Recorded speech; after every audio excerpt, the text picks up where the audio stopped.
नमस्कार, morning news India में आपका स्वागत है और मैं हूं आपके साथ विनीत। राजस्थान के देवली उनियारा में नरेश मीणा द्वारा मालपुरा एसडीएम अमित चौधरी को थप्पड़ मारने के बाद राजस्थान में मचा बवाल थमने का नाम नहीं ले रहा। बीती रात को समरावता गांव में इतना बड़ा तांडव हो गया, जहां से रात को नरेश मीणा को भी भागना पड़ा। लेकिन जहां इतनी बड़ी हिंसा हुई, वहीं पर सुबह फिर से नरेश मीणा पहुंच गए। हालांकि पुलिस ने नरेश मीणा को गिरफ्तार कर लिया है, लेकिन इससे पहले भी बहुत कुछ हुआ। नरेश मीणा ने सचिन पायलट और किरोड़ीलाल मीणा को लेकर भी बड़ा बयान दिया। वह अब किरोड़ीलाल मीणा से गुहार लगाते दिख रहे हैं। लेकिन आखिर अब किरोड़ीलाल मीणा नरेश मीणा को बचा पाएंगे या नहीं, चलिए पूरे मामले को विस्तार से समझते हैं। दरअसल राजस्थान में हो रहे विधानसभा चुनाव में देवली उनियारा सीट से एसडीएम को थप्पड़ मारने के बाद मचे बवाल के बाद फिर देवली उनियारा विधानसभा क्षेत्र के समरावता गांव नरेश मीणा पहुंच गए थे। नरेश मीणा ही नहीं बल्कि डॉक्टर किरोड़ीलाल मीणा भी अब तो समरावता गांव पहुंच चुके हैं। इसके बाद नरेश मीणा ने गिरफ्तारी दे दी है।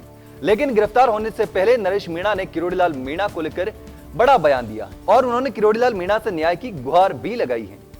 नरेश मीणा ने सिर्फ किरोड़ीलाल मीणा से गुहार लगाने के साथ ही कहा कि वे सचिन पायलट, हनुमान बेनीवाल, किरोड़ीलाल मीणा, किरोड़ीलाल बैंसला और लालू यादव की तरह बनना चाहते हैं, क्योंकि इन सभी नेताओं ने संघर्ष की राजनीति की है। हालांकि उनके सबसे पसंदीदा नेता सचिन पायलट ही है। उनका कहना है कि वे आज भी पायलट को अपना बड़ा भाई मानते हैं। लेकिन अब देखना होगा कि इसमें से कोई भी नेता नरेश मीणा का समर्थन करता है या फिर नहीं।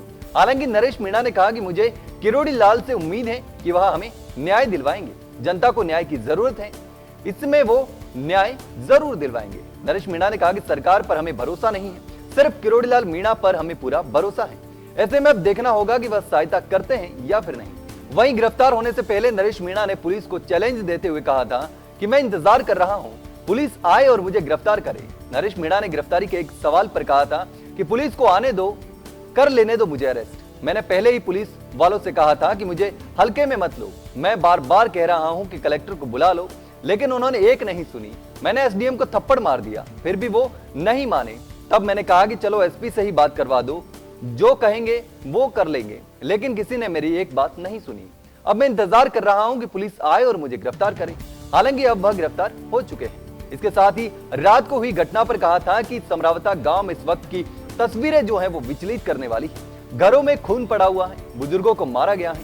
यह बहुत बड़े लेवल का षड्यंत्र है। मुझे हरीश मीणा पर शक है, क्योंकि वो पुलिस का डीजीपी रहा है, उसी ने यह सब करवाया है।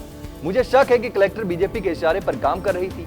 मैं इस गांव में आज हालात देखने के लिए आया हूं। जो लोग मेरे साथ खड़े हैं, आज मैं उनके साथ खड़ा हूं। हालांकि अब किरोड़ीलाल मीणा नरेश मीणा को बचा पाते हैं या फिर नहीं, ये तो देखने वाली बात होगी। बाकी होता क्या है वो आने वाले समय में पता चलेगा। फिलहाल के लिए इतना ही। इस प्रकार की तमाम खबरें हम आपके लिए लेकर आते रहेंगे। तब तक के लिए बने रहिए मॉर्निंग न्यूज इंडिया के साथ। धन्यवाद। ऐसे ही और वीडियोस देखने के लिए सब्सक्राइब करें मॉर्निंग न्यूज इंडिया को और जुड़े रहिए हमारे साथ।